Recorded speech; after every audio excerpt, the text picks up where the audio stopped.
May adlaw mga higalag mga kaigsunan, ana sab kita nining atong pagtuon sa atong leksyon. Pipila ka mga adlaw nga wala kita makahimo apan naibalik na sabta live stream sa ato nga Facebook og hinaot nga ato mga higala og mga kaigsunan nga atong sundon kining ato ang leksyon. Ang uluhan sa atong leksyon niini nga kagabion o niini nga adlaw the problem of evil, love and evil. No, mo ni siya ang ato ang pagpamalandong. Ngayon din sa English sa KJV, and God will wipe away every tear from their eyes. There shall be no more death, nor sorrow, nor crying. There shall be no more pain, for the former things have passed away. Revelation 21, verse 4. Sa Cebuano, nag-iyon din mga higala. O pagapahiran sa Dios ang tanang luha gikan sa ilang mga mata, wala na'y kamatayon, ni kasubo, ni paghilak. Wala na'y kasakit, kay ang unang mga butang nangagi na. Sa Pinadayag 21, versikulo 4. Ang atong pagtuon ni ini nga adlaw nagaingon, God has granted creatures free will because it is necessary for love. Misuse of this free will is the cause of evil. No? Unsa mga higala o mga kaigsuonan. Ang Dios naghatag sa mga linalang o kagawasan sa pagpili tungod kay kini gikinahanglan alang sa gugma. Sayop nga paggamit niini nga kagawasan sa pagpili mao ang hinungdan sa kadautan. No? Misuse of this free will is the cause of evil. Again, many questions remain. Sa mga kausapa, daghang mga pangutana ang nagpabilin. God allows evil. No? Open and close parenthesis, for a time. No? Gitugutan sa Dios ang dautan sa usa ka panahon. While passionately despising it, because to exclude its possibility would exclude love, and to destroy it prematurely would damage the trust necessary for love. Unsa mga higala? Samtang madasigon nga nagtamay nini tungod kay ang dili paglakip sa posibilidad nini dili apil ang gugma ug ang paglaglag niini sa wala pa panahon makadaot sa pagsalig nga gikinahanglan alang sa gugma. No. Sa ato kining padayonon, nagaingon din sa ato nga pagpamalandong sa ato pagtuon. The earth was dark through misapprehension of God. No? Ang kalibutan o ang yuta ngit-ngit tungod sa sayop nga pagsabot sa Dios. No? Ang atong pagsabot mahitungod sa Dios. No? That the gloomy shadows might be lightened, that the world might be brought back to God, Satan's deceptive power was to be broken. Aron ang mangit-ngit nga mga landong madanagan, aron ang kalibutan madala pagbalik ngadto sa Dios, ang malimbongon nga gahom ni Satanas pagabungkagon. This could not be done by force. Dili kini mahimo pinaagi sa kusog. The exercise of force is contrary to the principles of God's government. Ang paggamit sa kusog sukwahi sa mga prinsipyo sa pangagamhanan sa Dios o sa gobyerno sa Dios. Og agig sumpay niini mga higala og mga igsoon. Ingon pa sa atong leksyon, He desires only the service of love, and love cannot be commanded. It cannot be won by force or authority. Unsa di ay? Siya nagtinguha lamang sa pag-alagad sa gugma ug ang gugma dili masugo, dili kini madaog pinaagi sa kusog o otoridad. Only by love is love awakened. Pinaagi lamang sa gugma nga ang gugma mahigmata. To know God is to love Him. Ang pagkaila sa Dios mao ang paghigugma kaniya. His character must be manifested in contrast to the character of Satan. Ang iyang kinaya kinahanglan mapadayag sukwahi sa kinaiya ni Satanas. Ellen G. White, The Desire of Ages, page 22. So, unsa di ay mga higala o mga kigsunan. To know God is to love Him. His character must be manifested in contrast to the character of Satan. Padayon na to ang ato ang pagtuon. Nagaingon din sa ato nga leksyon. Without free will, there could be no love. Kung wala ang kinabubuton, kung wala ang kagawasan sa pagpili, there could be no love. Walay gugma. And if God is love, then it seems clear that it is not really an option for God to negate love or the freedom needed for love to exist.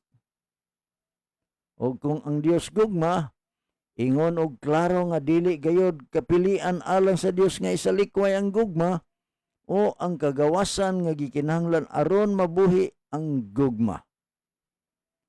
One could suppose too that if we knew the end from the beginning as God does, we would not want Him to get rid of our freedom. No? Ang usa makahuna-huna. Usab nga kung nahibaw-an nato ang katapusan gikan sa sinugdanan sama sa gibuhat sa Dios, dili nato gusto nga iyang kuhaon ang atong kagawasan. After all, who would want to live in a loveless universe? No? Sa pagkatinuod, kinsay gustong magpuyo sa walay gugma nga universo? Wala gyud siguro mga higala o mga kisunan. Munang ga-emphasize ang atong leksyon. Ingon pa din Read Romans 8:18 and Revelation 21:3 and 4. How can this text gives us confidence to trust in God's goodness despite all the evil in our world? No? Ingon pa sa ato ang pagtuon ni ining kagabion nga basahon ang Roma 8:18 ug pinadayag 21:3 ug 4. Sa unsang paagi kining mga tekstuha, makahatag kanatog pagsalig sa pagkamaayo sa Dios bisan pa sa tanang kadautan sa atong kalibutan. Atong basahon mga higala ang Roma 8 versikulo 18, no? Ingon pa din sa Roma 8 versikulo 18. Ingon pa din mga higalag mga kisunan. Giisip ko nga ang mga pag-antos niining panahona karon dili takos ikagtandi sa himaya nga gipadayag raunya kanato. Unsa di ay giisip ko nga ang mga pag-antos niining ato nga panahon karon dili takos ikatandi sa himaya nga igapadayag raunya kanato. Og nga sa pinadayag, ingon din mga higala sa pinadayag 21 versikulo 3 ug 4.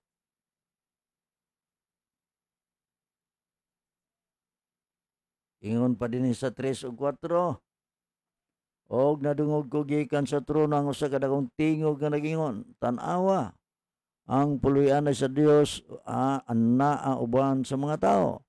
siya magapuyo ipon kanila ug sila mahimong iyang katawhan, ug ang Dios mao ang magpakig-uban kanila og mahimong ilang Dios. Versikulo 4, og iyang pagapahiran ang tanang luha gikan sa ilang mga mata, ug ang kamatayon wala na, ug wala na usab unyay pagminatay ni paghilak ni kasakit, kay ang unang mga butang nangagi na. Mga higala, mga kaigsunan, ato ning pamalandungan pagayo. Sa pagpadayon, naingon sa ato nga pagtuon. Even when we cannot see through the darkness, God can see the end from the beginning. Bisan tuod og dili nato makita, o bisan pa dili kita makakita sa kangit-ngit, makita sa Dios ang katapusan gikan sa sinugdanan. He can see to the eternal blessed promise to all who place their faith in Jesus. Makita usab nila o niya ang walay katapusang kalipay nga gisaad sa tanan nga nagbutang sa ilang pagtuo kang Ginoong Hesus. No? According to Romans 8:18, sumala sa Roma 8 versikulo 18, the sufferings of this present time are not worthy to be compared with the glory which shall be revealed in us. Ang mga pag-antos ni ining panahon na dili takos ikatandi sa himaya nga igapadayag dinhi kanato. Do we have the faith and trust to believe this amazing promise? Aduna ba kita'y pagtuo o pagsalig niining talagsaon kaayo nga saad, mga kaigsunan?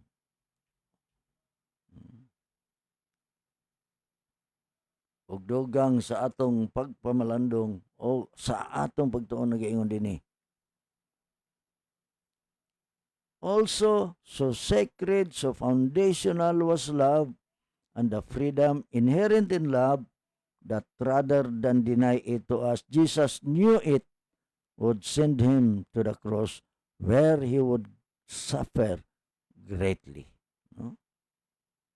Unsa mga higala o mga kaigsunan, usab sagrado kayo, pundasyon kaayo, mao ang gugma ug ang kagawasan nga napanunod sa gugma nga imbis ihikaw kini kanato, nahibal-an ni Hesus nga ipadala siya niini ngadto sa cross diin mag-antos siya pag-ayo. Yet he granted his freedom to us anyway, knowing what it would cost him. Di ba, mga igsoon? Bisan paghatag niya kini nga kagawasan nga ri kanato, bisan pa nahibal-an kun unsa ang gasto o bili alang kaniya, mga higalag, mga kaigsunan. Why is this such a crucial thought to keep before us always? No? Ngano nga kini usa ka hinungdanon nga hunahuna nga ibutang sa atong atubangan kanunay. Sa panapos nga bahin,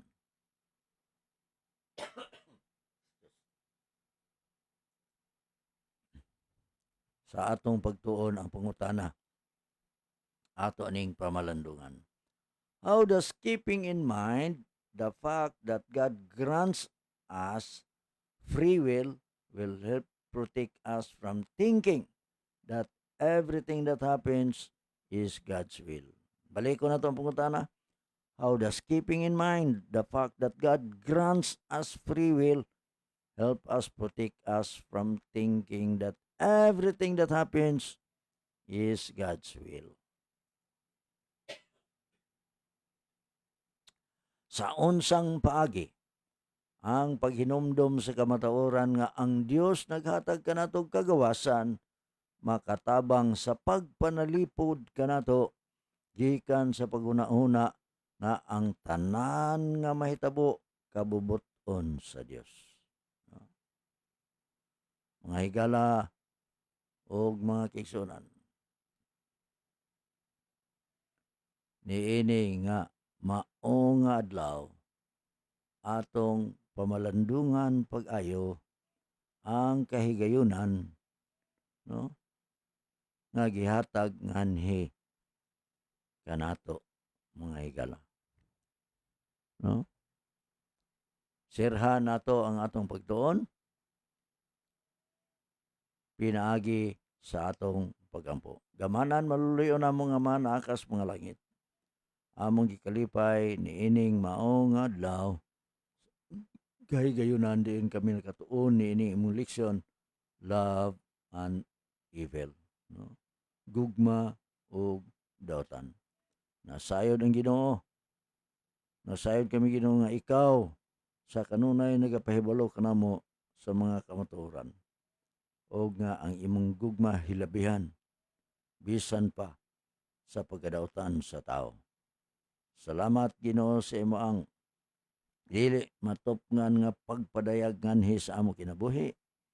Ubani kami sa among mga buluhaton ug hatag kanamo ang maayong panghunahon namin perlawas, mabatna namo kini tungod sa imong grasya ug kaluoy. Salamat sa pagtubag mo sa among pagampo, pagpasaylo sa among sala. Ining tanan amo gilawmang madawat sa ngalan ni Hesus. Amen.